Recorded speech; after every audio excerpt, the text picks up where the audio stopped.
Well, good Monday morning to you, and welcome to a special Monday morning edition of the Doctor's Nutrition Show. I'm your host, Jim Tabor, along with Doctors Jim and Janine Fox of Doctor's Nutrition, located on Cal-Moraine Road in Gulfport, just south of Pass Road. Now, this show this morning was pre-recorded at an earlier date, so we are not actually here and will not be taking your phone calls this morning. We'll be talking about something that's very important to us and in our everyday lives, and it kind of starts from birth, I would guess. Oh, yeah. Is mitochondria. Actually, before. Before birth. Oh, yeah. So, you know, when that little cell thing gets going on inside inside mom. Yeah.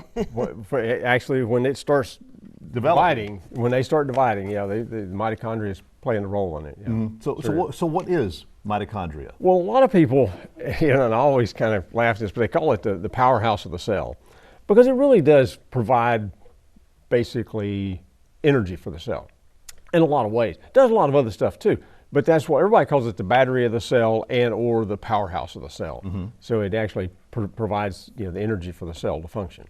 And every cell in our body, except the red blood cell, they're a little different. They're strange. Mm-hmm. Yeah, in mitochondria, they produce energy. And so when you really talk about energy, you're talking about the mitochondria is what does it. That's why they call it the powerhouse. Right. And it produces something called ATP, adenosine triphosphate. And that's about 90% of your body's energy, really. Really? Mm-hmm. Yeah, so it's a big chunk. It's not just a little bit. It's a bunch. And believe it or not, the mitochondria plays a role in hormone productions. Mm-hmm. It does a lot of things. The thing is I was going to ask you, what are some of the functions of the mitochondria? It helps with cell division. It helps with, there's a lot of things that mitochondria do, and people don't realize how important they are. Yeah. And mitochondria is one of those kind of strange things that there is probably a lot of people out there with mitochondrial dysfunction. Now, there's known diseases of the mitochondria. They're very hard to pinpoint, very hard to diagnose, because it's not just from a simple blood test. So that's one of the problems with mitochondria. So it's just really important to try to keep your mitochondria healthy, and we do see people that have come in that's been diagnosed with mitochondrial problems. And when they are diagnosed medically with a mitochondrial problem, even medically, they say you just need to be healthier and take more nutrients. I mean, honestly, there's not a actual drug for the mitochondria. It's all about nutrition. So that's really a big part of what we do. Right. And really just keep people healthy overall is to help the mitochondria. That is one of the big things that y'all talk about all the time, is that proper nutrition. Exactly. Certain things that you don't need in your diet, like sugar, for one. Yeah. And sugar is very bad for the mitochondria. Yeah. It actually stops a lot of the processes that go on in the mitochondria. So, yeah. So in mitochondria, people think, aging, we talk a lot about anti-aging. When it comes to anti-aging, keeping the mitochondria healthy and functioning better is the key to slowing the aging process. Now, you're never going to stop it. Well, you do. No, if you can, you corner the market. It's not good, exactly, yeah. If you stop it, it's terminal. It's permanent. Okay. But when you talk about slowing aging, mitochondria is right there in the forefront on something that you have to address. Yeah, when you talk about the various diseases, disorders, and so on of the mitochondria, there's literally hundreds of them. So when you talk about mitochondrial disease or dysfunction, gosh, it could be anything. And everything. And one of the biggies that we see a lot of is the chronic fatigue patient. The people say, well, they diagnosed me with chronic fatigue. Okay, chronic fatigue is a symptom.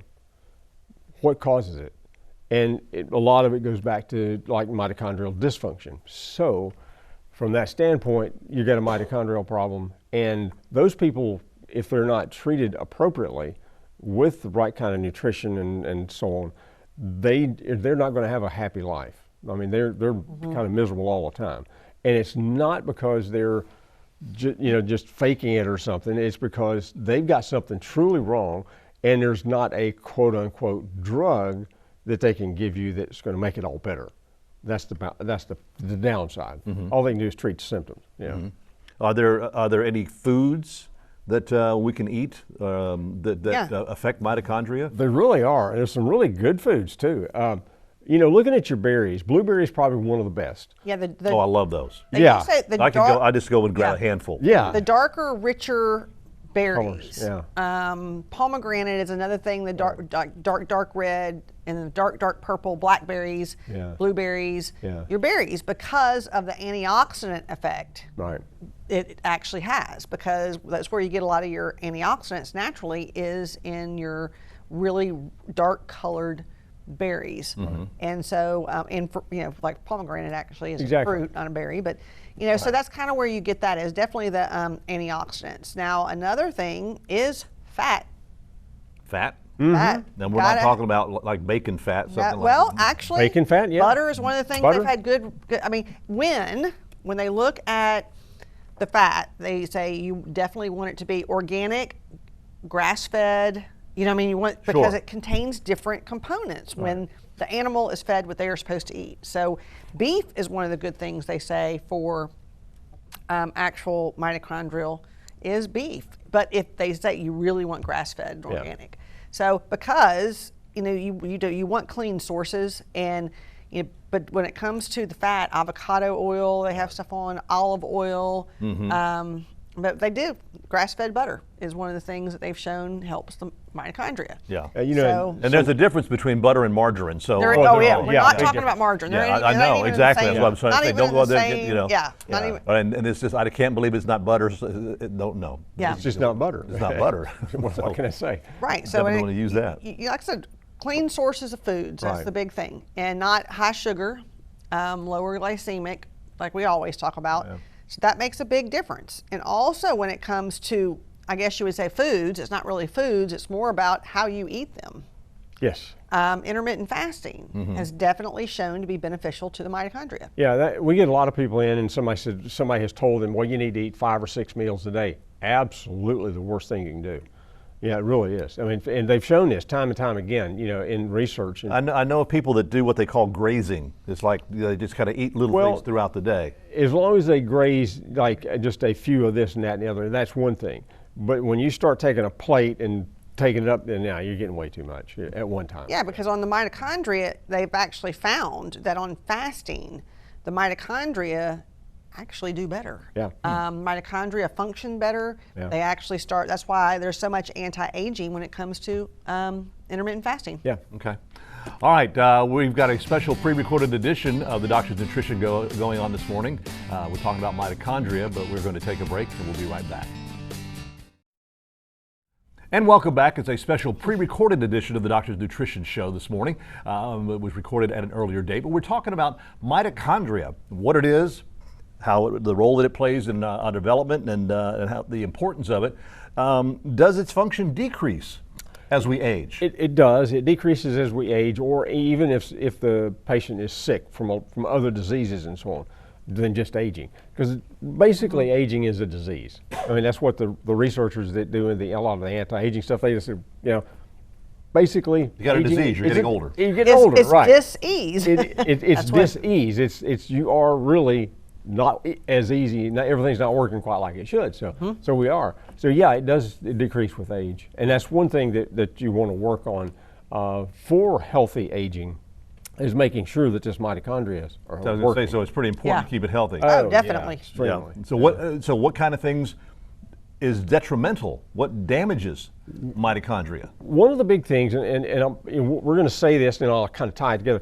The pharmaceuticals, a lot of drugs, okay, that you take, even over-the-counter stuff, probably has in it some compounds, like for instance, the statins, which are used for, say for cholesterol.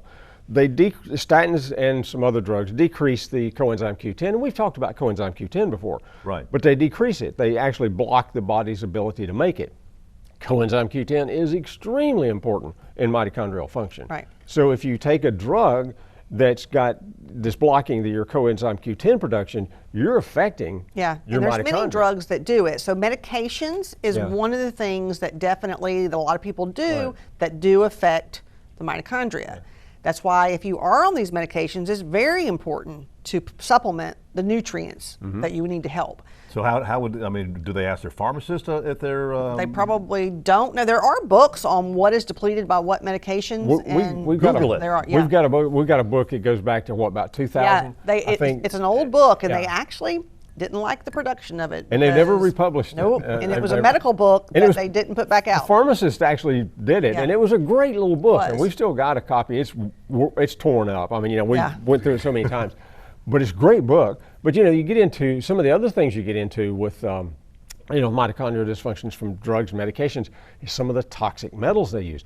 A lot of people don't realize if you start getting into the weeds and reading the details about what you're taking, a lot of those medications have things in them like aluminum salt. Yeah. Holy cow, why am I taking that? Well, it's a good question. It's cheap. Aluminum salt. Yes. Yeah.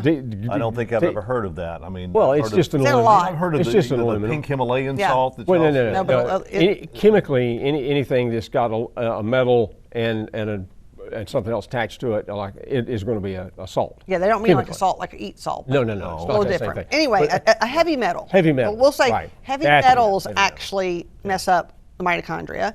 And a lot of they're people everywhere. are exposed. People have heard of mercury and lead and Oh, yeah. aluminum Oh, yeah. and all that stuff. All that can affect the mitochondria. Right. Extreme oxidative stress.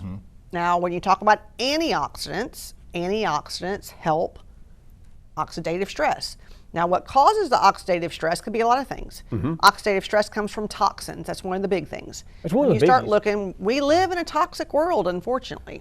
And remember, a long time ago, well, it's been some time back, we did a show, and I mentioned that study that came out about there's 109 different chemicals found in the food supply, 55 of which had never shown up before, and 42 they called mystery chemicals. Yeah. So Wow. that's in the food supply. That if you eat, And all that does Yeah. affect it. And even, I mean, cosmetic products. Oh, yeah. Lotions, face lotions, all kind of stuff you use, shampoos, phthalates. One of the things y'all talk There's about. actually, they all have these chemicals. I mean, you Yeah. really want, when you look at any of these things, you want phthalate free, and you actually want sodium lauryl sulfate free. Right. You want, and there's a lot of them out there that are. What But about if it do- parasites? You're always talking about Now, actually- having to we need to debug our body. You know what? Yeah, we do. Actually, we do. one of the other things that affects the mitochondria is Yeah. pathogens. Yeah, various pathogens. Pathogens, any pathogens. Not only Like parasites. COVID has been really bad for the mitochondria. I mean, yeah, because real you bad. see some really weird things that's happened after people have COVID, and it's because it does affect the mitochondria. Yeah, So no you doubt. do any pathogens, including parasites. Mm-hmm. So that can all affect it. So when you look, things that you really shouldn't have in your body: pathogens, toxins, heavy metals, Right. All of them. and like I said, all of them can affect the mitochondria. That's why people do have their mitochondria. That's why everyone ages. We're all exposed to things, but you can lessen your exposure. And that's what it's all about, is actually doing what you can. I mean, eating organic, having less chemicals on your food. Like we mentioned just a minute ago, grass-fed beef and grass-fed butter. Try to get grass-fed and organic meat. So doing what you can to actually help yourself is a big thing. And looking for cosmetic products that doesn't have all these chemicals in it. Because some of them are kind of scary when you read some of these bottles of what's in it. Like, and when you don't she's- think about it. And I mean, look at all the commercials we see today of the phthalic powder that caused ovarian cancer. Oh, yeah. How many commercials are there out there? I mean, it was powder. Yeah. You think, what's that going to do? It's just on my skin. That stuff soaks through. Yeah. So you do have to look at what chemicals are in everything you use. Yeah, and nowadays they've got, like she mentioned, the phthalates and things like Yeah. that, the BPA and so on. And when you look at those, they've got a neat name for them. They call them the forever chemicals because they last forever, Yeah. especially when they get in your body. Wow. They're extremely hard That's to get rid scary. of. And they're Yeah. doing damage to things like the mitochondria. And that's what, ultimately when you do something to your body and your body has a bad reaction to it, typically it's the mitochondria that's suffering. And it just doesn't have the energy to heal itself, So that's a big process right there. So what kind of signals are there that we know that we're having mitochondrial issues? Just Do you not Just- feel well? Just Fatigue? illness, Yeah. The just fatigue? illness Yeah, of any kind. Any kind of illness. Any kind of illness. I mean, any probably the mitochondria is affected somehow. Somehow. Yeah. So like I said, mitochondria being the powerhouse of the cell, it's like, like I said, it's a battery. It's what Yeah. it runs things. It gives you the energy for your body to heal and do what it does. And a lot of muscle problems, like extreme muscle fatigues and atrophies and things like that, a lot of times can be the mitochondria, because the muscles are one of the things that do suffer a lot when the mitochondria does not produce the ATP properly. Your muscles need energy. So that does make a difference. It does, huge. And there's a lot of nutrients. We'll talk. Actually, the nutrients that you can do. There's a lot of them. But we talked about antioxidants. But CoQ10 is very important. Carnitine, L-carnitine, which is an amino acid, very, very, very important. It's one of the things that actually helps take toxins out of the mitochondria. So carnitine is very important for the mitochondria. And magnesium is another one that's essential, and so is sulfur. Now, sulfur, you can get it in foods like cruciferous vegetables, or you can do something like MSM, which is a supplement. Okay. Yep.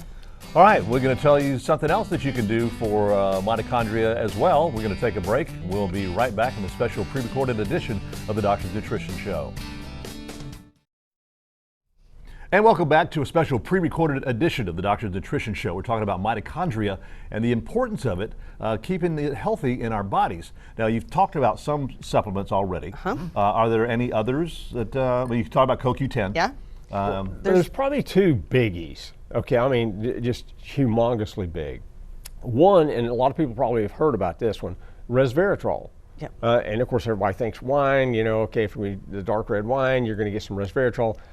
You got to drink a lot of wine. You get a little. Enough of it. Yeah. You can't drink enough. It takes a lot of wine. You'd have a lot of other problems from drinking the amount that you need. Because alcohol can be a little bit of a problem to the mitochondria as well. So, okay, just take that. But anyhow, resveratrol is huge. Yeah, and we do have a really high strength resveratrol. We have a lower strength one, and we have a higher strength one. When it really comes to the anti-aging and the mitochondria, they do talk about the high doses. Yeah. And so we do have the high strength one where even one a day is actually plenty. So we do have that. Actually, alpha lipoic acid is another biggie when it comes to antioxidants. It's both a fat and water soluble antioxidant, and it has really good effects on the mitochondria. Now, like I said, alpha lipoic, we have them anywhere from, we have the R lipoic at 100 milligrams, we have a 300 milligram, and then we have a 600 that's time released throughout the day. So you have it all the time. So there's a lot of, like I said, we got a lot of different kinds of alpha lipoic acid. And when it comes, anytime you see anti-aging, even in the books that talk about wrinkles, it's always talks about alpha lipoic acid because, wrinkling is one of the signs of aging, it is. So those are all anti-aging as well. Yeah, and one of the other, and then the other big one, biggies is called NMN, Nancy Mary Nancy. Real hard to say that. And it's called nicotinamide mononucleotide. And some of the research that's come out on that particular compound has just been phenomenal. Unbelievable phenomenal. They've extended the lifespan of mice 25-30% with it. Wow. So you take a mouse that lives 2 years, they've lived 2.25, almost 3 years now. So some of them have really extended their lifespan tremendously. And it's something that you can take. We take it. We take it, and it's one of the things that, like, a lot of people that are already taking a lot of supplements, and they're like, I'm still tired. There's just nothing has helped my energy. We add that, and the energy is better. The good thing is it doesn't increase blood pressure. No. It actually helps with energy. You think of things that help energy, but it actually helps with energy at the cellular level in the mitochondria. So, that's kind of what it's for. Yeah. And it has had so much research on the anti-aging and what it can help, even as far as like hearing. Although it hadn't helped his a lot yet. But, so there's a lot on it, and you can look it up. It's called selective hearing. Yeah. It may be. Yeah. I think that's what it is. And so there's, there are so many things you can do. Y'all also have something, a special therapy. Yes, we do. That people can do. Talk about that. Actually, the red light therapy. Yeah. There is that really when you look at red light therapy, and they also call it biophotomodulation because it's low-level laser treatment. Low-level laser. It's different than just red light. A red light is a total different thing when you just have a fluorescent light that's red. That is not red light therapy. No. The research has all been done on it's low-level laser. And we have a bed that you can lay in that is low-level laser. And the research all points to helping the mitochondria. That's how it helps everything that it helps, including bone density. It actually helps bone density. It helps aging. It helps your skin. It actually helps the immune system, because the mitochondria also have a big function in the immune system. We hadn't even mentioned that. No, we haven't. But it helps everything. And that the low-level laser is definitely for the mitochondria. Matter of fact, you see that's this week's special. 20% off the red light therapy. Yeah, 20% off the red light therapy. Now, just to let everybody know, kind of our regular one session is $30, and we do 10 sessions for $250. So this week it would be $200 for 10 sessions. And I get, constantly asked the question, well, how often do you have to do it? That was my next question. We get that question. That's the first thing everybody asks that calls. Most of the research for the mitochondria and for anti-aging uses 3 times a week for 8 weeks. And that's the initial treatment. Now, afterwards, most people do about once a week for maintenance. And they get good benefits for the maintenance. With any type of therapy like that, if you do it and you help the mitochondria and then you stop doing it and you never do it again, well, you're probably going to get back to where you were before. You're going to lose some. So we don't tell people, oh yeah, do this and you'll never have another problem. That's not true. It is more of something that is ongoing. It is used for pain. It helps. There's so many things, because if you help muscles, there's been a lot of studies even with muscle building in the red light therapy, to where they take groups of people with the same exercise program, the same diets, but half of them get in the red light bed and half of them do not.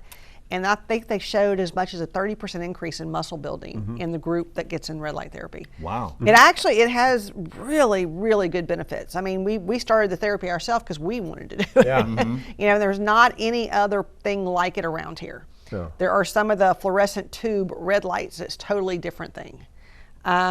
But the low level laser, as far as I know, there's only a couple in the whole state of Mississippi. And we have one of them. Yeah.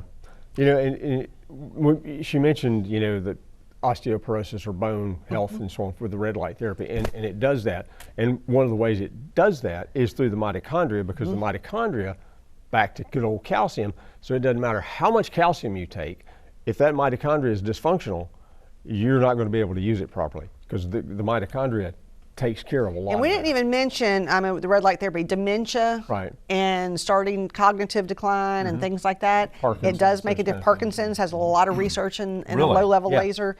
And like I said, if you look at the research, there's thousands of papers out there, but look up low-level laser. And it takes full-body therapy usually for that, and that's what we have, is the full-body therapy. You do have to be able to get in and out of the bed, though, by yourself. That's one of the things that we do at our office. And you cannot do it if you've had an organ transplant, because it does increase the immune system. So that's one of the exclusions of people that can't do it. There's not enough research for cancer, so they just say don't if you have cancer. But the immune thing is one of the big things they do know for sure. It definitely boosts the immune system. Via the mitochondria. Well, there you go. So that's the importance of it. Exactly. Exactly. Okay. It's excellent stuff. It really is. Of course, you can go to their website at doctorsnutrition.com and find out a lot more information on it, as well as to their Facebook page. But don't forget to check out that special, 20% off. 20% off the red light therapy. The red light therapy for the package there, and you can go in this week and pay for it. And in case you're, can't start for a couple of weeks. And as long as it's paid for this week, and you can use it at any time, and you can buy more than one package if you'd like. There you go. All right. Well, thank you again for being here with us this morning for this special pre-recorded edition of the Doctor's Nutrition Show. Hope you have a wonderful week, and we'll see you again next Monday morning here on WLOX CBS. For more information on highlighting your business and services on Healthy Living South Mississippi, contact Jim Tabor at 896-1313.